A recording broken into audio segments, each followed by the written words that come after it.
విజయ్ మాల్యా అంటే కింగ్ఫిషర్ ఎయిర్వేస్ని ఒక్క స్థాయిలో రన్ చేశారు అనేది నిజం.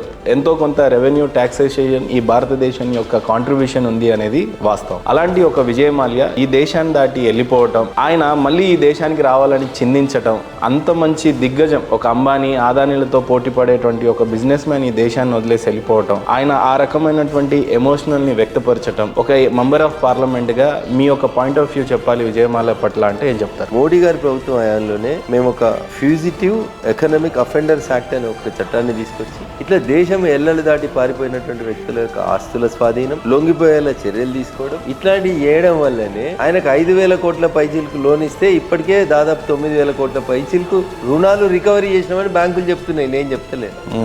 అట్లా అది లలిత్ మోడీలైనా నీరవ్ మోడీలైనా ఎవరి హయాంలో వారిపోయినా ఈ దేశ సంపదను దోచుకున్న ప్రతి ఒక్కరిని ఈ దేశానికి తెస్తాం, ఈ దేశ చట్టాల ప్రకారం శిక్షించుతుంది. డబ్బుల్ని ఎగ్గొట్టేసి ఇతర దేశాలకు పారిపోయినటువంటి నీరవ్ మోడీ గారు కానీ విజయ్ మాల్యా లాంటి వాళ్ళు కానీ ఎందుకు ఇంకా బీజేపీ తీసుకురాలేకపోయింది అనేది ఇంకో వాదన. పారిపోయినోడు వస్తా అని దండం పెట్టి దరఖాస్తు ఎందుకు పెడుతున్నాడు కోర్టులో అంటే మనం తీసుకొస్తున్నటువంటి చర్యల వల్లనే అట్లా జరుగుతుంది. ఈ దేశం సొమ్ముని లోన్ రూపాయల్లో తీసుకొని ఎగ్గొట్టాలనుకున్న ప్రతి వ్యక్తిని కొంచెం వెనక కొంచెం ముందు ఆ దేశాలతో చేసుకుని ఒప్పందం తప్పకుండా వెనక్కి తీసుకొస్తాం, ఆ డబ్బులన్నీ తిరిగి రాబోదు. భారతదేశంలో గతంలో బీజేపీ ప్రభుత్వం ప్రయత్నించినటువంటి 3 చట్టాలని వెనక్కి తీసుకోవడం జరిగింది, ఆమోదించలేదు. భారతదేశంలో రైతుని రాజు చేస్తానని, లేకపోతే రైతు యొక్క రెవెన్యూ ఆర్థిక పద్ధతిని పెంచుతామని చెప్పి బీజేపీ చాలాసార్లు అనడం జరిగింది. సో ఉన్నటువంటి ఈ 11 సంవత్సరాలలో బీజేపీ రైతులకు ఏమన్నా చేసింది అని అంటే ఏం చేసింది అని అంటారు? రానున్న రోజుల్లో బీజేపీ రైతుల కోసం ప్రవేశపెట్టిన బడ్జెట్లు కానీ ఏ రకంగా వినియోగిస్తారు? యూరియా అంతా అప్పుడు బ్లాక్ మార్కెటింగ్ పోయేది,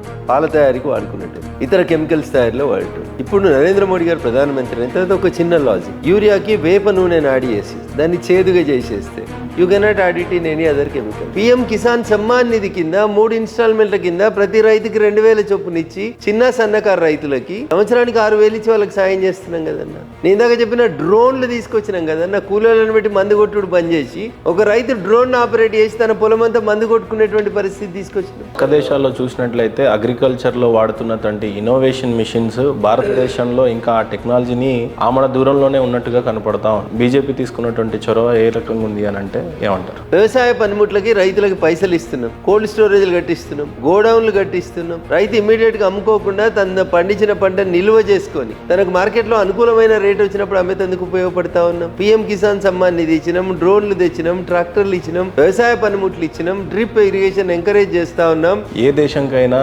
గట్టి పిల్లర్లుగా ఉండేది ఏదన్నా ఉందంటే ఈజీ ఆఫ్ డూయింగ్ బిజినెస్ ఒకటి, స్టార్ట్అప్ బిజినెస్ ఒకటి. ఆ ర్యాంక్ లో చూసినట్లయితే భారతదేశంలో ఈజీ ఆఫ్ డూయింగ్ ఏ రకంగా ఉంది బిజినెస్ విషయంలో, స్టార్ట్అప్ చేస్తున్నటువంటి యువతకి ఏ రకమైనటువంటి బడ్జెట్ ప్రవేశపెట్టి సపోర్ట్ చేస్తున్నారు, ఫ్యూచర్ లో ఏ రకంగా స్టార్ట్అప్ ఇండియా కానీ ఎంటర్‌ప్రెన్యూర్స్ కి కానీ బీజేపీ ఏ రకంగా సపోర్ట్ చేయబోతుంది అని అంటే మీరు ఏం చెప్తారు? ఈ దేశంలో దళితులను ఉద్దేశించి దళితుల్ని పారిశ్రామికవేత్తలు చేసేందుకు డిక్కీ అని ఒక సంస్థ పనిచేస్తుంది. నరేంద్ర మోడీ గారు ప్రధానమంత్రి అయ్యే కంటే ముందు ఏ ప్రధానమంత్రి కూడా డిక్కీ ప్రోగ్రామ్కి ఫుల్ డే అటెండ్ కాలేదు. వచ్చి రిబ్బన్ కట్ చేసి ప్రోగ్రామ్ ఆన్ అయిందని వెళ్ళిపోయేటోళ్ళు. కానీ ఒక దేశ ప్రధాని సాక్షాత్తు ఫుల్ డే కూర్చొని దళిత పారిశ్రామికవేత్తల ఆలోచన విధానం ఎట్లుంది, ఏం చేయాలనే దాని లోపల కూడా ఆయన ఇంటరాక్ట్ అయినాడు. So this is how we will concern. మా కన్సర్న్ ఇట్లా పేద ప్రజల కోసం ఉంటాయి. ఇప్పుడు మీరు చెప్పినట్లు రైతులకి డైరెక్ట్ గా వాళ్ళ ఖాతాలో డబ్బులు పడటం అనేది మీరు సాధించినటువంటి ఘనత. చాలా మందికి డైరెక్ట్ గా ఎప్పుడైతే గతంలో కాంగ్రెస్ ప్రభుత్వం రూపాయి ఇస్తే 15 పైసలు వచ్చేదనే ఒక వాదనని మీరు డైరెక్ట్ గా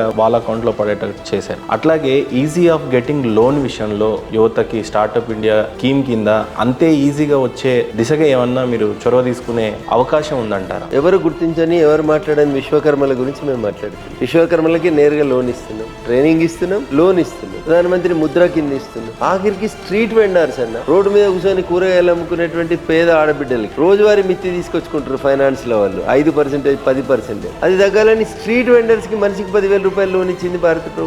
ఇంత చిన్న వ్యక్తుల గురించి కూడా ఆలోచిస్తుంది భారత ప్రభుత్వం, because they all contribute for the Indian economy. ఎవరిని చిన్న పెద్ద అని చూస్తలేం. ప్రాసెసింగ్ ఎక్కువ టైం పడుతుంది అని అంటున్నారు. ఆ దిశగా ఏమన్నా చాలా ఈజీ ఆఫ్ డూయింగ్ బిజినెస్ లో భాగంగానే ఈజీ ఆఫ్ గెటింగ్ లోన్ కి ఏమన్నా ప్రయత్నిస్తుందా? సాధ్యమైనంత వరకు బ్యాంకుల్ని సరళీకృతం చేసి బ్యాంకు లోన్ విధానాన్ని, పేపర్ ని ఫిలప్ చేసే విధానాన్ని సాధ్యమైనంత వరకు తగ్గించి ఎక్కువ మందికి లోన్లు అందించేందుకు ప్రయత్నం చేస్తాం.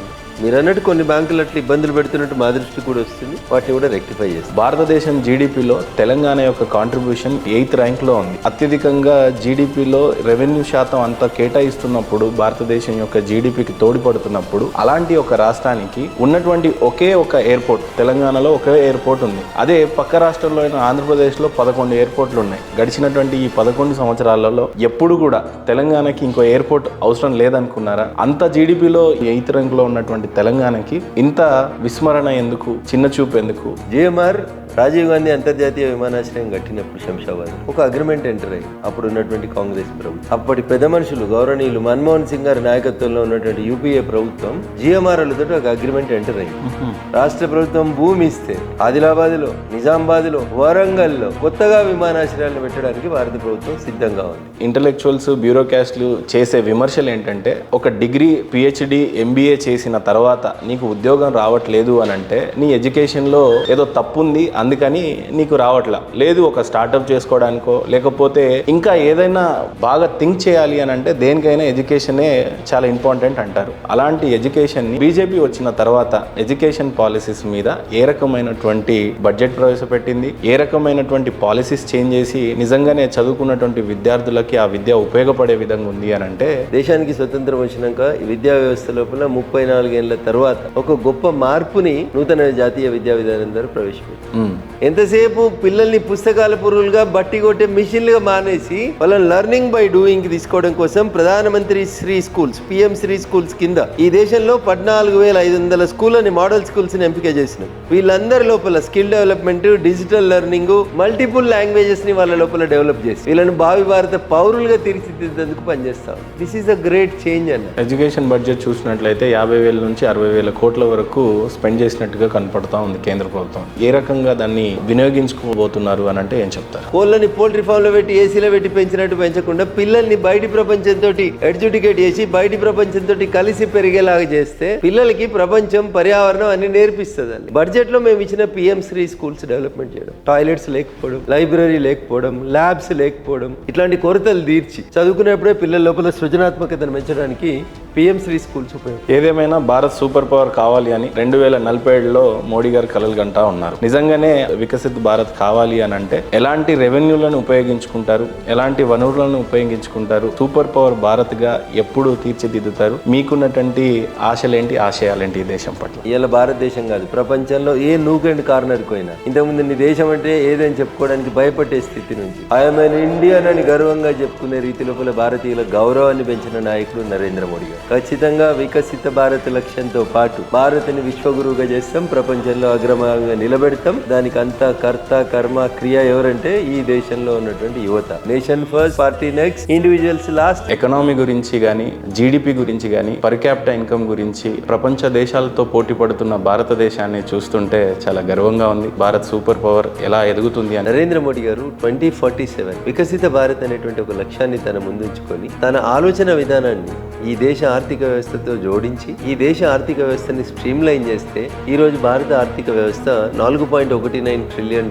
తోటి ప్రపంచంలోనే 4వ ఆర్థిక వ్యవస్థగా ఎదగగలిగింది నరేంద్ర మోడీ గారి నాయకుడు. నిజంగా సూపర్ పవర్ కావాలి అని అంటే ప్రస్తుతం మన జీడిపి 6.9 నుంచి 8 మధ్యలో నడుస్తూ ఉంది. మనకి కావాలి అని అంటే 21 నుంచి 25% జీడిపిని పెంచాలి అని అంటే, పర్ క్యాపిటల్ ఇన్కమ్ పెంచాలి అంటే ఈ రోజు భారతదేశంలో చూసినట్లయితే 2 లక్షలు పర్ క్యాపిటల్ ఇన్కమ్ భారతదేశంలో ఉన్న ఒక సగటు పర్సన్ యొక్క ఇన్కమ్ అది. కానీ నిజంగా సూపర్ పవర్ ఇప్పుడు ప్రస్తుతానికి చూస్తున్నటువంటి అమెరికా యొక్క పర్ క్యాపిటల్ ఇన్కమ్ చూసినట్లయితే 69 లక్షలు. సో ఎలా ఈ లక్ష్యాన్ని ఛేదిస్తారు? ఈ రోజు మనం 6.9 నుంచి 8 మధ్యలోనే వ్యారీ అవుతున్నాం కాబట్టి ఈ రోజు మన దేశంలో కొన్ని రాష్ట్రాల లోపల పర్ క్యాపిటల్ ఇన్కమ్ 2 లక్షలు ఉండొచ్చు, తెలంగాణ లాంటి చోట్ల 3.5 లక్షలు ఉండొచ్చు, రకరకాలుగా వేరీ అవుతుండొచ్చు. భారతదేశం ఒక లక్ష్యాన్ని నిర్దేశించుకుంది. 2047 నా ముందున్నటువంటి గోల్. ఆ గోల్ కల్లా నేను ఆదాయం పెంచుకోవాలి. మొన్న ప్రవేశపెట్టిన బడ్జెట్ 34 లక్షల కోట్ల బడ్జెట్. అందులో ప్రధానంగా చూసినట్లయితే మిడిల్ క్లాస్ కి సంబంధించిన బడ్జెట్ అని చాలా అప్రిషియేట్ చేశారు. వాస్తవంగా ఈ బడ్జెట్ చూసినట్లయితే 34 లక్షల కోట్ల బడ్జెట్ లో రేపు భారత్ వికసిత్ భారత్ అవ్వడానికి 2047లో విశ్వగురు భారత్ అవ్వడానికి ఈ బడ్జెట్ ఏ రకంగా ఉపయోగపడుతుంది అని భారత ప్రభుత్వం నరేంద్ర మోడీ గారి నాయకత్వంలో ప్రతి డిసిషన్ కలెక్టివ్ డిసిషన్. ఈ దేశంలో ప్రజలకి ఏదైతే మేలు చేస్తుందని అనుకుంటారో దాన్ని కేబినెట్ కలెక్టివ్ గా తీసుకుంటారు. అందరూ కలిసి తీసుకుంటారు, నిజాయితీగా తీసుకుంటారు. ఒక పక్క ఆపరేషన్ సింధూరు ఇంత పురోగతి సాధించినప్పుడు తెలంగాణలో ఉన్నటువంటి ముఖ్యమంత్రి సీఎం రేవంత్ రెడ్డి గారు నిజంగానే ఆపరేషన్ సింధూర్లో జరిగినటువంటి ఈ యుద్ధంలో అక్కడ పాకిస్తాన్ లో 9 స్థావరాలను మన భారత సైన్యం కూల్చేసింది అని చెప్పినా కూడా వాస్తవంగా కూల్చిందా లేదా దానికి ఉన్న ఆధారాలు కావాలి అని అన్నారు. తర్వాత రఫేల్స్ ఇండియా మీదకి వచ్చి లేదా డ్రోన్లు ఇండియా మీదకి వచ్చి దాడులు చేస్తున్నప్పుడు సీఎం రేవంత్ రెడ్డి గారు వాస్తవంగా ఎన్ని విమానాలను కూల్చాము, మనం ఎన్ని డ్రోన్లను కూల్చాము, అసలు వాస్తవాలు ఏంటి అని చెప్పేసి ఒక పక్క అడగడం జరిగింది. రేవంత్ రెడ్డి గారు రాజకీయాలకు రాకముందు నుంచి ఈ దేశ పార్లమెంట్ లో సభ్యుడిగా ఉన్నటువంటి శశి థరూర్ గారిని పోయి అడుగుమంది ఉంటారు. విమానాలు కూలినాయి కరెక్టా కాదా, పాకిస్తాన్ కి సంబంధించినటువంటి క్షిపణులను మనం కూలగొట్టింది కరెక్టే కాదా. సార్ ఆపరేషన్ సింధూర్ మొత్తంలో కూడా ఒక ఇంట్రెస్టింగ్ ఫ్యాక్ట్ ఏంటంటే చాలా మంది మేల్ పైలట్స్ ఉన్నా కూడా యుద్ధ విమానాలను నడపడానికి సిద్ధంగా ఉన్న ఆడబిడ్డలు ఇద్దరినే ఎందుకు బీజేపీ ప్రధానంగా చూస్ చేసుకుంది అని అంటే ఏమంటారు? అరే వెదవల్లారా, మా ఆడబిడ్డలు అబలలే కాదు సబలలు కూడా, ప్రపంచానికి భారత మహిళ యొక్క గొప్పతనాన్ని చాటి చెప్పాలనుకున్నారు. అందుకనే ఇద్దరు ఆడబిడ్డలు జాలరపోయి మీకు అని చెప్పి సమాధానం. బార్డర్ సెక్యూరిటీ కానీ, డిఫెన్స్ సిస్టమ్ కానీ, దాని గురించి సంబంధించినటువంటి బడ్జెట్స్ కానీ, లేదా గతంలో ఉన్న డిఫెన్స్ సిస్టమ్ ఎంత స్ట్రాంగ్ గా ఉండింది, సైన్యం స్వయం సమృద్ధి పొందడానికి కావాల్సినటువంటి బడ్జెట్ ఇచ్చినాం, కాన్ఫిడెన్స్ ఇచ్చినాం, అంకురాలను ఎంకరేజ్ చేసినాం. ఇతర దేశాలలో మనకంటే మెరుగ్గా ఉన్నటువంటి పరికరాలను కూడా తీసుకొచ్చుకోవడానికి, ఆయుధాలను కొనుక్కోవడానికి కూడా మనం ఇక్కడ S-400 అప్పుడు కానీ, రఫేల్ అప్పుడైతే ఇంకా మాట్లాడుతూనే ఉంటారు. రఫేల్ కుంభకోణం అని మాట్లాడేటువంటి మూర్ఖులు ఉన్నారు ఈ దేశంలో. ఈ రోజు భారతదేశం యొక్క రెవెన్యూ 4.19 ట్రిలియన్ దాకా వెళ్ళింది అని అంటే బ్యూరోక్రాట్స్ల పాత్ర ఉంటుంది. వాళ్ళ గురించి ఎప్పుడు కూడా రాజకీయ నాయకుడికి వెనకాల వెనుదన్నుగా ఉండేటువంటి బ్యూరోక్రాట్స్ గురించి ఇంత రెవెన్యూ జనరేట్ చేసి ప్రణాళికలను సిద్ధం చేస్తూ ఉంటారు అని అంటారు. అలాంటి బ్యూరోక్రాట్స్ల గురించి చెప్పాలి అని అంటే ద సిస్టమ్ ని కంటిన్యూస్ గా నడిపేటువంటి వ్యవస్థ అంతా బ్యూరోక్రాట్లు. ఈ బ్యూరోక్రాట్లు కొంతమంది అందులో తప్పుడు వ్యక్తులు ఉండొచ్చు, అన్ని వ్యవస్థలలో తప్పుడు వ్యక్తులు ఉన్నట్టు ఆ వ్యవస్థలో కూడా కొంతమంది తప్పుడు వ్యక్తులు ఉండొచ్చు. But majority of them or service oriented. ఈ దేశానికి ఏదో చేయాలనేటువంటి గొప్ప తపన ఉన్నటువంటి వ్యక్తి. కాబట్టి అట్లాంటి వాళ్ళ గురించి తప్పుగా మాట్లాడడం అనేది సరైనటువంటి విధానం కాదు. ఈ రెవెన్యూ జనరేషన్ లో బ్యూరోక్రాట్స్ల పాత్ర కానీ, లేకపోతే వాళ్ళు శ్రమించే విధానం కానీ ఏ రకంగా ఉంటుంది? ఒక రెవెన్యూ జనరేషన్ లోనే ఉండరు వాళ్ళు. ప్రజలకి మంచి అయినటువంటి అనేక పథకాల రూపకల్పనలో కానీ, ఈ దేశ రక్షణ రంగం లోపల ఉన్నటువంటి అనేక రకాలైనటువంటి ఉత్పత్తుల్ని బయట దేశాల నుంచి కాకుండా మనం తెచ్చుకోవడానికి కానీ చాలా చోట్ల వాళ్ళ పాత్ర ఉంటుంది. స్కూళ్ళలో కానీ, మిడ్ డే మీల్స్ లో కానీ, రేషన్ కార్డులో కానీ, ధరణిలో కానీ, భూభారతిలో కానీ, ఇట్లా కొత్త చట్టాలు తెచ్చే ప్రతి దాంట్లో మనల్ని గైడ్ చేసేది వాళ్ళు. $4.19 ట్రిలియన్ అంటే ఆల్మోస్ట్ గా 178 లక్షల కోట్ల ఎకానమీతో ఈ రోజు భారత్ 4th ప్లేస్ కి వచ్చింది. ఎలా సాధ్యపడింది ఈ రోజున? ఒకప్పుడు మోడీ గారు అంటే చాయ్ వాలా మమ్మల్ని పాలిస్తాడా అని చెప్పిన కాంగ్రెస్, ఎంఐఎం లాంటి పార్టీలు ఈ రోజున మన్మోహన్ సింగ్ అంటే రెవెన్యూని, సంపదని సృష్టించేటువంటి ఒక దిగ్గజుడు అని చెప్పేవాళ్ళు. ఈ రోజు $4.9 ట్రిలియన్ సంపాదించి 4th ప్లేస్ లో ప్రపంచవ్యాప్తంగా భారత్ నిజంగానే ఒక సూపర్ పవర్ దేశంగా ఎదుగుతుంది అని చెప్పే ఎకానమీకి రీచ్ అయ్యాం. ఎప్పుడైనా ఇన్వెస్టర్ ఇన్వెస్ట్ చేయాలంటే 2 విషయాలను ఆలోచిస్తాం. ఒకటి, ఆ దేశంలో ఉన్నటువంటి పాలకుడు ఒక గొప్ప ముందు చూపు కలిగినటువంటి నాయకుడు అయి ఉండాలని కోరుకుంటాడు. 2, తాను పెట్టినటువంటి పెట్టుబడులకి భద్రత ఉండాలని కోరుకుంటాడు. కాళేశ్వరం ప్రాజెక్టు అవినీతి జరిగింది అని గతంలో స్వయాన నరేంద్ర మోడీ గారే అన్నారు. అందులో అది వైట్ ఎలిఫెంట్, అది ఒక ATM బ్యాంక్ లాగా అయిపోయింది అని చెప్పేసి గతంలో మీలాంటి నాయకులు విమర్శలు చేశారు. ఈ రోజున ఎంక్వైరీలు జరుగుతూ ఉన్నాయి. ఏ రకంగా చూస్తారు? మీ పాయింట్ ఆఫ్ వ్యూ ఏంటి? కాళేశ్వరం ప్రాజెక్టు నిర్మాణంలో అవినీతి జరిగింది అనేటువంటి లైన్ కి భారతీయ జనతా పార్టీ బూత్ అధ్యక్షుని దగ్గర నుంచి మొదలుకుంటే ప్రధానమంత్రి దాకా అందరిది ఒకటే line. There is no second opinion. లేదా చంద్రశేఖరరావు గారిని కాపాడాలనుకుంటుందా, లేదు వాళ్ళు చర్య తీసుకుంటే ఇబ్బంది అవుతుందని అనుకుంటే భారత ప్రభుత్వానికి ఉత్తరం రాసి, ఇది PC ఘోష్ గారి కమిషన్ ఇచ్చినటువంటి నివేదిక. దీని ప్రకారం కేసీఆర్ గారు పలానా వ్యక్తులు అవినీతికి పాల్పడ్డారు, వీళ్ళ మీద CBI విచారణ జరపండి అని అడుగుతారా? వీళ్ళు వెయిట్ అండ్ సీ.